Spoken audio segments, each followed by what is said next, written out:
ឲ្យតន់ហេតុការភ្លាមផងជាពលរដ្ឋខ្មែរជួបទុកលំបាកគ្មានអ្វីប្រៀបបានចាណាដែរខ្ញុំនៅកោះកងនៅពុំពួនដល់ឯងក្នុងទឹកជួបទឹកបៀតអីគេនៅបៀតកន្លែងគេធ្លាក់ក្របពីម្សិលហ្នឹងបាក់ឡងអ្នកមីបានលឺស្នូហ៎លឺប៉ាស័យអីរួមប្រូអីលឺសូអញ្ចឹងទៅបានខ្ញុំញាក់សាច់ខ្ញុំមកដល់ម៉ោង2យប់សុំអីគេជិះមកអញ្ចឹងម៉ោង2យប់រត់មកបានខោមកកំ pl អត់មានបានអីទាំងអស់នៅពងដេកលឺហូបទុងរត់មកបានតែខោមក pl មួយប្តីរត់មកតាមទុកម៉ោង2យប់តែឥឡូវនេះអត់មានអីទាំងអស់ហ្មងមានអីទាំងអស់សុំតែហូបខំជ្រែកហូបអីខោរៀបពេលអីក៏អត់ទាំងអស់អូថៃតែលើទុកខាងស្អោបទៅបៃភួយក៏អត់មានបានទាំងអស់ដែរនិយាយទឹកស្អោបមកទៅលឹកភ្លេងចឹងអីបានហូបគឺខ្វះខាតទាំងអស់អត់មានទាំងអស់ចារត់មកថៃរត់មកលឺគ្របរត់មកម៉ោង2យប់តែចុងហ្នឹងហើយរត់មកមកតែមកខាមកកំ pl មកកំ pl ហ្នឹងអត់មានអីផ្លាស់ទេ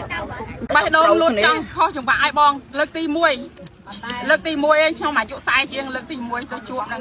លឺឡើងខ្ញុំឆ្អែតស្អល់អស់រឿងហ្នឹងប៉ុន្តែខ្ញុំបាក់លាចៅតល់នឹងភ្នែកលឺត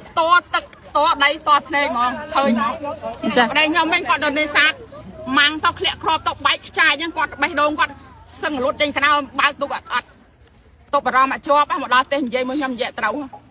ចាសូម្បីខោអាវលៀកពេអីក៏បានយកមកតាមមកខ្លួនហ្នឹងហ្មងអត់ឆង់ទៅផ្ទះជាទីបំផុតឲ្យសំណូមពរសុំប្រជាពលរដ្ឋខ្មែរសុំសន្តិភាពសុំអត់ចង់មានសង្គ្រាមសន្តិភាពសុំតែមានសុំតែសុខចាសុំចង់បានតែសុខទេអត់ចង់ចាអ្នកមីងចំពោះអ្នកមីងវិញមានពាក្យអ្វីលើកឡើងហ៎ខ្ញុំសុំបថាកុំឲ្យជនជាតិថៃហ្នឹងធ្វើបាបជនជាតិខ្មែរដែលហាក់ហ្នឹងពេកកុំឲ្យក៏បល័យពូជសាសខ្លាំងម៉េះ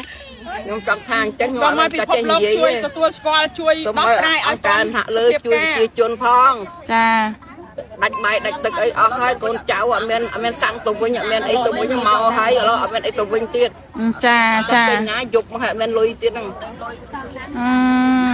ចាទាំងអស់ទាល់គ្រប់យ៉ាងរត់បានហើយដល់ពិភពលោកជួយដោះស្រាយឲ្យទាន់ហេតុការភ្លាមផងជាពលរដ្ឋខ្មែរជួបទុកលំបាកគ្មានអ្វីប្រៀបបាន